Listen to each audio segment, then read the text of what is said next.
Baik. Tahan baik-baik, tahan sebentar, tahan. Jika tempat Anda turun hujan, kemudian dengan hujan itu kotoran bersih, disapu, hujannya bagus tidak? Baik tidak? Baik. Jika di tempat Anda turun hujan, tiba-tiba hujannya menghadirkan banjir, banjirnya masuk ke rumah Anda, membawa kotoran-kotoran. Baik. Hujannya baik tidak? Baik. Alhamdulillah. Banjirnya baik tidak? Tidak. Hujannya baik? Baik. Hujan berasal dari mana? Langit. Baik. Hujannya bagus? Bagus. Banjirnya bagus? Tidak. Banjir berasal dari mana? Hujan. Air. Baik. Tahan sebentar. Anda mesti bedakan antara banjir dengan hujan. Itu berbeda. Karena hujan saat diturunkan, itu tidak pernah disebut dalam Quran kecuali dalam bentuk rahmat. Ghaithun. Sesuatu yang menghadirkan manfaat. Quran surah 31 ayat 34. Innallaha 'indahu 'ilmus sa'ah wa yunazzilul ghaith. Hanya Allah yang Maha tahu tentang waktu terjadinya kiamat dan bagaimana Allah menurunkan hujan. Ada yang mengartikan mengatur cuaca, ada yang mengartikan menurunkan hujan. Dan bahasanya bukan menggunakan yunzil. Kalau yunzil itu rata. Yunzil rata semua. Jika Allah katakan wa yunzilul ghaith, maka ketika hujan di bumi turun semua hujan. Dari Sabang sampai Merauke, dari Maroko sampai Merauke, dari Eropa sampai dengan ke Amerika semua hujan. Dan kalau di sini deras, semua deras. Tapi kalau pakai yunazzil itu tadarruj, munajjaman. Ada tahapan-tahapan dan kadarnya diatur sesuai dengan kebutuhannya. Kok bisa pakaian hujan, hujannya gerimis, galaksi hujan deras. Nyampe ke villa dikit gak hujan. Masya Allah. Saya pernah di Tripoli itu, satu tempat Pak, cuman selapang sejalan ke depan begini, yang satu hujan, satu enggak. Ada sebagian teman berbicara, Masya Allah, hujan dia. Hujan, dia enggak hujan tuh sebelah situ. Ya, begitu selesai bilang, hujan ya, tiba-tiba hujannya datang ke tempat dia. Iya tuh. Yunazzil. Jadi ketika Allah turunkan hujan, kalimatnya menggunakan ghaith, ghaithun, ghain, ya, fa, ghaithun. Tidak disebut kata ghaith kecuali sesuatu yang menurunkan keberkahan, sesuatu yang menurunkan manfaat. Kalau Anda ingin minta keberkahan, minta manfaat, maka tambah ista di depannya. Ghafara, ampunan, minta ampun, istighfara, istighatha. Ada yang berdoa, ada yang ibadah, ada yang mengerjakan dengan sedekah, macam-macam. Dengan sedekah berharap ada manfaat, dengan berdoa minta manfaat dan sebagainya. Jadi kalau melakukan istighatsah, maka caranya pun diatur. Seperti apa yang tidak bertentangan dengan rahmat. Anda minta rahmat dari Allah, tapi meminta dengan cara yang tidak disukai oleh Allah. Bagaimana rahmat itu bisa turun? Maka dari itu ketika Anda katakan istighatsah itu tandanya minta manfaat, minta kebaikan. Perhatikan, Ramadan disebut dengan ramdu, hujan yang turun. Hujan disebut dengan ghaith, rahmat yang diturunkan. Maka ulama yang ketiga mengatakan, kenapa disebut dengan Ramadan? Superlatif, Ramadan. Karena banyak rahmat diturunkan saat Ramadan. Seperti hujan dengan curah yang turun, saat Ramadan curahan rahmat diturunkan oleh Allah Subhanahu wa taala. Turun.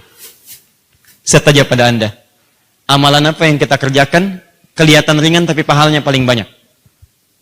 Anda yang bisa jawab saya berikan hadiah. Tidak bisa jawab? Beri hadiah. Tayyib. Ya? Sedekah. Ada yang lain? Ingat, setiap dijawab jawaban salah, maka Anda harus amalkan apa yang Anda sebutkan. Sedekah, salah jawabannya, Anda mesti sedekah. Tayyib. Ya? Baca subhanallah. Tahan sebentar. Paling gampang baca Quran. Karena setiap Anda bacakan Al-Quran, setiap hurufnya 10 kebaikan. Dan Ramadan, kaidahnya sudah berbeda, bukan 10 lagi. At-Tirmidzi nomor hadis 2910, itu enggak berlaku saat Ramadan. Karena yang berlaku hadis qudsi di kitab Siyam nomor hadis yang pertama. As-siyamu li wa ana ajzi bihi. Puasa itu ditunaikan untukku, aku yang spesial memberikan pahalanya langsung. Wal hasanatu bi asyri amsalihha, minimal 10 kali lipat hari biasa. Anda bisa bayangkan saat Ramadan, Anda baca Quran setiap hari, Alif Lam Mim 30. Ramadan ukurannya sudah tidak seperti itu lagi. Paling minimal 10 kali lipat. 30 kali 10 300. Itu paling minimal. Banyak lagi, banyak lagi. Rahmat itu turun saat Ramadan. Baik, yang kedua, Anda kalau malam suka tahajud, insyaallah. Baca Al-Quran, insyaallah. Berdoa, insyaallah. Istighfar, insyaallah. Berdoa supaya Madrid menang. Istighfar, Kaat Munchen kalah, ya kan? Bisa. Itu tidak pada tempatnya. Berdoa dalam kehidupan untuk akhirat Anda. Baik, istighfar dalam kesalahan dunia Anda supaya dibawa pulang menghadap ke Allah dengan keadaan yang terbaik. Fokus baik-baik. Ada saat Anda mengerjakan semua itu, Anda sholat, Anda baca Quran, Anda ibadah, Anda zikir, itu pahalanya senilai paling minimal 83 tahun dikerjakan berturut-turut. Saya tanya pada Anda di sini, siapa yang kuat baca Quran selama 83 tahun berturut-turut? Mas jaket merah, kuat? Oh, mau permisi, maaf saya kira kuat. Permisi, saya tidak kuat. Ya. Baik. 83 tahun.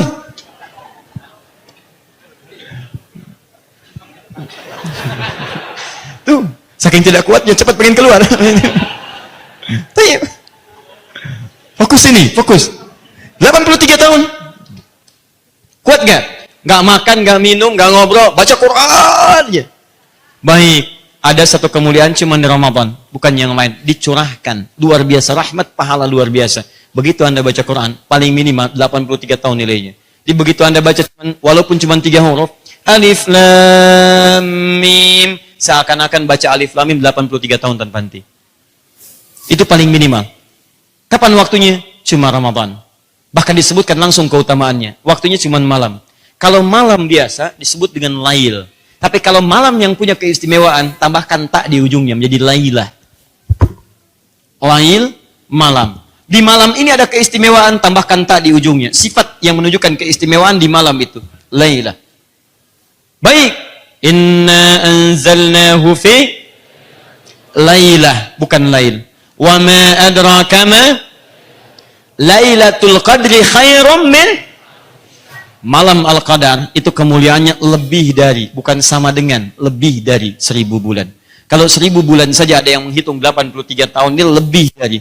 Jadi kalau Anda beramal di malam itu, pahala Anda lebih daripada 83 tahun. Anda baca Quran lebih daripada 83 tahun.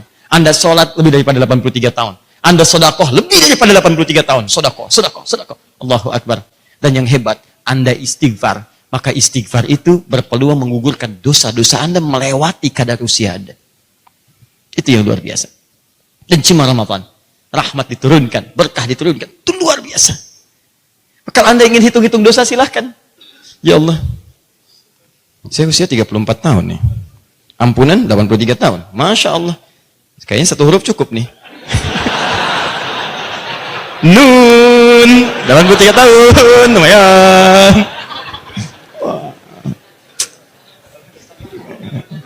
Kurang makanan dia. Paham? Saya tutup. Karena itulah Nabi menyampaikan cuma Ramadan, bulan yang penuh keberkahan dengan segala rahmat diturunkan. Hadisnya An-Nasai, nomor hadis 2106, disahihkan oleh Syekh Al-Albani dalam kitab dia Sahih At-Targhib, nomor hadis 999. Qala Rasulullah sallallahu alaihi wasallam, atakum Ramadan, akan tiba pada kalian Ramadan.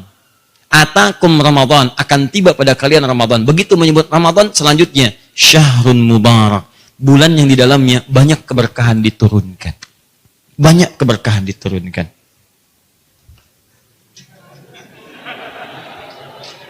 Nah,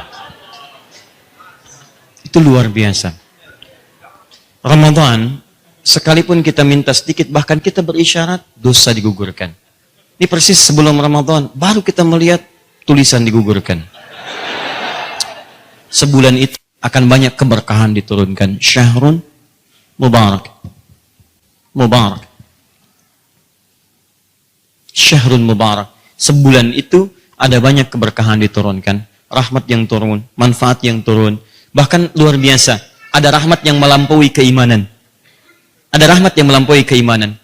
Bahkan ada rahmat yang langsung menembus orang-orang yang bahkan belum beriman. Bukankah pada saat itu rahmat dalam urusan dunia diturunkan?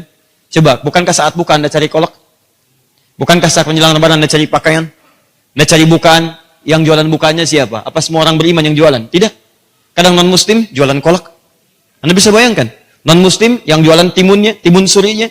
Baik, dan seterusnya. Jadi ada nilai kemuliaan terbentang di sini. Ya. Makanya saya sarankan orang-orang beriman ini maksimalkan. Ada yang jualan beras, jualan macam-macam dan sebagainya. Hidupkan suasananya dan ada keindahan tersendiri di sini.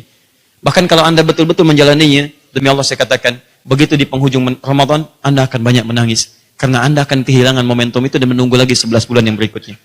Karena itu banyak sahabat, seringkali mereka menangis di akhir Ramadan, karena belum tentu berjumpa dengan Ramadan yang selanjutnya. Sedangkan kemuliaan itu hanya terbatas pada masa-masa ini saja. Ini baru pengantar. Kita belum bahas isinya. Karena semua yang mendapatkan ini semua, seluruhnya rahmat, ampunan, keberkahan, tidak semua orang bisa mendapatinya. Ada syarat dan ketentuan berlaku. Karena di awal jumpa kita, setiap ibadah terikat dengan syarat dan ketentuan. Nah, kita mesti belajar apa syaratnya, apa ketentuannya, dan apa turunan-turunannya.